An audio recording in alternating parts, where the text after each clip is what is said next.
नमस्कार, मेरा नाम डॉक्टर अभिनव अग्रहरी है और आज हम सर्वाइकल डिस्क हर्निएशन के बारे में बात करेंगे। सर्वाइकल डिस्क बेसिकली आपके गर्दन की हड्डियों की बीच की डिस्क को बोला जाता है, जो कि 8 डिस्क होती हैं, जो कि सर्वाइकल डिस्क के नाम से जानी जाती हैं। हर्निएशन ऐसी बीमारी है जिसमें डिस्क अपनी दीवार तोड़कर डिस्क का जो लिक्विड पोर्शन होता है वो बाहर की तरफ पुश हो जाता है। अब ये 2 तरह से हो सकता है, या तो वो डिस्क का पोर्शन साइड की तरफ जाए, लेफ्ट या राइट की तरफ, या फिर वो पीछे की तरफ जाए। जब वो साइड की तरफ जाता है तो डिस्क ऐसी जगह पे है जहां से वो जरा सा भी बाहर निकलती है तो वो नस को पिंच कर लेती है। तो इसमें बेसिकली एक नस दबने का आपको प्रॉब्लम होता है। अगर वो पीछे की तरफ जाती है तो वो पूरी नसों के गुच्छे को दबाती है, जिससे कि माइलोपैथी होती है। इस बीमारी का पता कैसे चलता है? बेसिकली ये बीमारी किसी ट्रॉमा के बाद या किसी प्रोलॉन्ग्ड पोस्चरल प्रॉब्लम की वजह से या किसी एक्यूट इलनेस की वजह से भी हो सकती है। इसमें आपके गर्दन में दर्द होता है, जो कि आपके कंधे की तरफ जाए या आपके हाथ की तरफ जाए या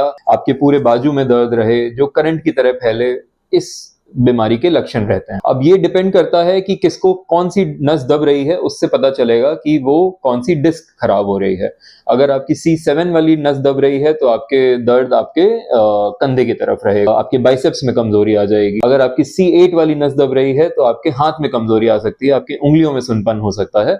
तो डिपेंडिंग ऑन कि कौन सी नस दब रही है, उस तरह से हमें एक आइडिया मिलता है कि ये क्या बीमारी चल रही है। अगर आपकी नस एक साइड वाली नस दबने की बजाय पूरा गुच्छा दब रहा है तो वो माइलोपैथी बोला जाता है। माइलोपैथी के अलग सिम्टम्स होते हैं, जैसे कि चक्कर आना या अपने पाँव का संतुलन कमजोर होना या चलने में परेशानी आना। ये सब परेशानियां, आपको अंधेरे में दिक्कत आना, बैलेंस लॉस हो जाना, ये सब परेशानियां जो हैं ये माइलोपैथी में देखी जाती हैं। इस बीमारी का पता लगाने के लिए हमारे पास जो टेक्निक्स हैं उसमें हम सबसे पहले एक एक्सरे करते हैं पेशेंट का। उसके अलावा हम MRI करते हैं सर्वाइकल स्पाइन का। उसमें हमें दिखाई दे जाता है कि कौन सी नस है दबी हुई या कौन सी डिस्क है जो बाहर निकली हुई है। उस हिसाब से उसके बारे में आगे ट्रीटमेंट डिसाइड किया जाता है।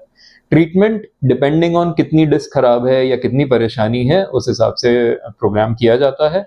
डिपेंडिंग ऑन पेशेंट की problems we decide whether we have to do anterior surgery or a posterior surgery depending on the levels involved and the symptoms of the patients. Thank you.